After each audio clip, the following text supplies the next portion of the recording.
শুরু হয়েছে গঙ্গাসাগর মেলা। ইতিমধ্যেই মেলা প্রাঙ্গণে ভিড় জমাতে শুরু করেছেন হাজার হাজার পুণ্যার্থী। এই হাজার হাজার মানুষের ভিড়ের মাঝে ছিনতাইবাজদের কবলে পড়লেন বর্ধমান থেকে আসা এক পুণ্যার্থী। ৩ লক্ষের বেশি টাকা, মোবাইল ফোনটি খোয়া গিয়েছে বলে দাবি ওই পুণ্যার্থীর। যদিও মেলা প্রাঙ্গণে রয়েছে কয়েক হাজার সিসিটিভি, রয়েছে পুলিশ প্রশাসনের অঢেল নজরদারি, তারপরেও এই ঘটনায় কার্যত হতভম্ব পুণ্যার্থীরা। জানা গিয়েছে উলুবেড়িয়া থানার জগরামপুর বাঁশবেড়িয়া এলাকার ভক্তি হৃদয় গৌরীয় ভজন আশ্রম থেকে 150 জন ভক্ত নিয়ে শ্যাম মাখাল এসেছেন গঙ্গাসাগর মেলায়। এরপর রবিবার সকালে কপিলমুনি মন্দিরের পাশে 5 নম্বর রাস্তার ধারে শৌচাগারে যাওয়ার সময় শ্যাম মাখালের হাত থেকে ব্যাগ ছিনিয়ে নিয়ে যায় এক দুষ্কৃতী। হতভম্ব হয়ে লোকাল থানার দ্বারস্থ হন শ্যাম মাখাল। ঠিক তার 15 থেকে 20 মিনিট পরই থানা থেকে ছিনতাই হওয়া ব্যাগটি ফেরত দেওয়া হয়।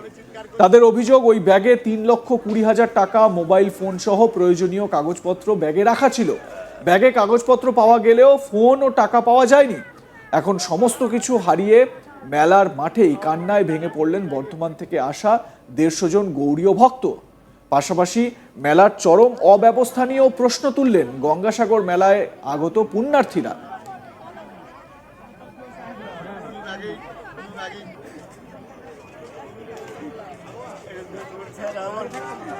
সামনে ছিল অথচ যখন আমি চোর বলে চিৎকার করছি। শ্যাম মাখাল নামে ওই পুণ্যার্থী, তিনি কি বলছেন এ বিষয়ে, সবকিছু হারিয়ে সর্বশান্ত হয়ে শুনুন। আমি চান করতে গিয়েছিলাম, চান করে আসার পরে আমার পেছনেতে পরিষ্কার জামা কাপড় পরে আসি, আমার পেছনে পায়খানা লাগিয়ে দেয়। পায়খানা লাগিয়ে দিয়ে বলছে তোমার জামা কাপড় এরকম পায়খানা কেন, ধুয়ে নাও ধুয়ে নাও। কারা কারা করলো? ওই কারা করেছে, কারা বলেছে জানি না ঠিক। সবাই বলছে, পাবলিকে বলছে যে কার কার জামা কি লেগেছে, পায়খানা লেগেছে বলে ধুতে গেছি।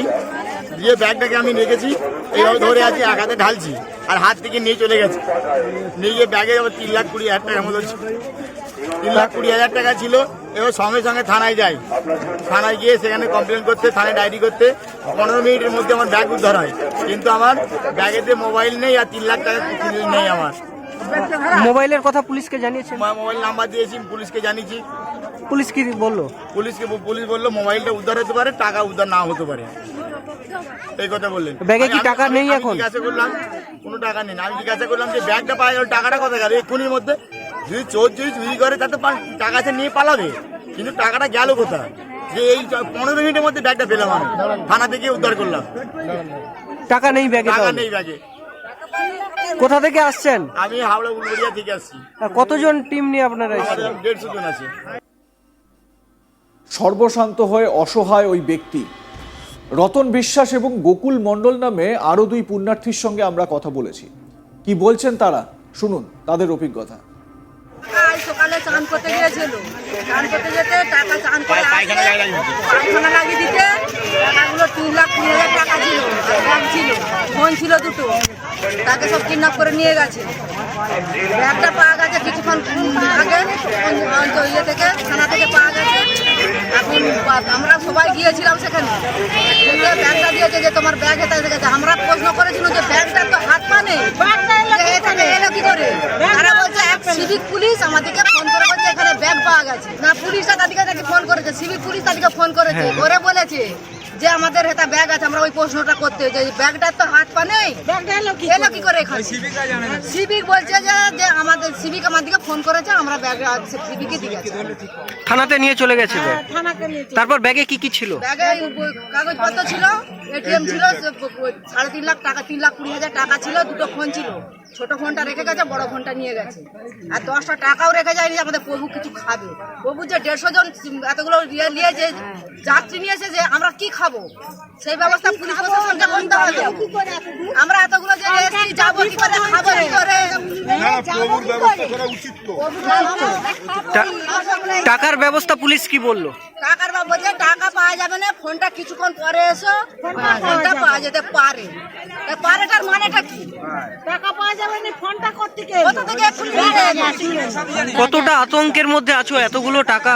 হ্যাঁ, আমরা আতঙ্কের ভিতরে আছি। আমরা কি খাবো, কি করে বাড়ি যাবো, কি করে যাবো? লঞ্চাওয়ালার টাকা দেওয়া হয়নি, সেসব টাকা আজকে আসার কথা ছিল। তারা আজকে কিছু মানি তারিখে পয়সা কিছু দেবো।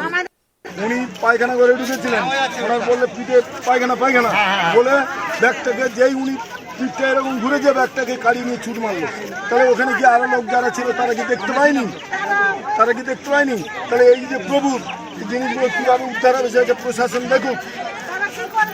এনারা 150 জন লোক এনেছে, সেই 150 জন লোক যাবে কি করে? তারা বাড়ি যাবে কি করে? এই দেখেন লঞ্চনারও টাকা দেওয়া হয়। এত বড় একটা গঙ্গাসাগর মেলা, সেখানে এত বড় একটা মেলা, প্রশাসন কোথায়? শুধু মানুষকে হ্যারাসমেন্ট করতে ঘুরে যাও, তাহলে মানুষ কত ঘুরবে? কালকে আমরা শ্মশানে যাব, অল্প রাস্তা, আমাদের 5 কিলোমিটার রাস্তা ঘুরিয়ে দিল। ভিআইপিদের জন্য পরিষেবা আছে আমাদের। কি বলবেন, আরো তো মানুষ এসছে, যদি এরকম এরা তো সবসময় দুর্ভোগের মধ্যে আছে, কোনো ব্যবস্থা নেই এখনো পর্যন্ত। ছাউনিগুলো হয়নি, ছাউনিগুলো এখনো পর্যন্ত হয়নি। তাহলে মেলা কি শেষ হবে? তারপরে যাতে এই সমস্ত লোকগুলো যেতে পারে তার ব্যবস্থা যেন প্রশাসনের তরফ থেকে করে, এবং এই 150 জন লোক কি খাবে তার ব্যবস্থা যেন করে, এটা আমার অনুরোধ থাকবে। গঙ্গাসাগরে প্রতি বছর রাজ্য ছাড়াও দেশ বিদেশ থেকেও পুণ্যার্থীরা আসেন। মুখ্যমন্ত্রী দীর্ঘদিন এই মেলাকে জাতীয় মেলার মর্যাদার দাবি করেছেন। তার অভিযোগ, কুম্ভ মেলায় কেন্দ্রীয় সরকার আর্থিক সহায়তা দিলেও দীর্ঘদিন ধরেই বঞ্চিত রাজ্যের গঙ্গাসাগর মেলা। তবে এই মেলায় নিরাপত্তা ব্যবস্থা ঢেলে সাজানো হয়েছে, মোতায়েন করা হয়েছে প্রচুর পুলিশ কর্মী, এমনকি পুলিশের বড় কর্তাদেরও এই মেলায় ডিউটি দেওয়া হয়েছে প্রতিবারের মতোই। লাগানো হয়েছে পর্যাপ্ত সিসিটিভি। তারপরও এই ধরনের ঘটনায় স্বাভাবিকভাবেই অস্বস্তিতে পড়েছে রাজ্য প্রশাসন। খুব স্বাভাবিক, এই ধরনের ঘটনা কোনোভাবেই কি কাম্য? কারণ যে সমস্ত পুণ্যার্থীরা সেখানে পুণ্যস্নানের জন্য যাচ্ছেন, তারা সেখানে সর্বস্ব খোয়াচ্ছেন, টাকা পয়সা খোয়াচ্ছেন। এদিকে পুলিশের বিরুদ্ধেও অভিযোগ উঠছে। পুলিশের কথা যে মোবাইলটা পাওয়া গেলেও পাওয়া যেতে পারে, কিন্তু এই ক্যাশ টাকা আর ফেরত পাওয়া যাবে না। প্রশ্ন হচ্ছে, কেন পাওয়া যাবে না? 15 মিনিটের মধ্যে যদি ব্যাগটি পাওয়া যায়, তাহলে মোবাইল এবং নগদ অর্থ পাওয়া যাবে না কেন? খুব স্বাভাবিকভাবে পুণ্যার্থীরা এই প্রশ্নগুলোই করছেন। পৌষ সংক্রান্তি, আর সেই পৌষ সংক্রান্তি উপলক্ষে সেজে উঠেছে গঙ্গাসাগর। আগত পুণ্যার্থীদের যাতে কোনো রকম সমস্যার সম্মুখীন না হতে হয়, তার জন্য সমস্ত ধরনের ব্যবস্থা রাখছে প্রশাসন। পাশাপাশি আঁটোসাঁটো করা হচ্ছে নিরাপত্তাও।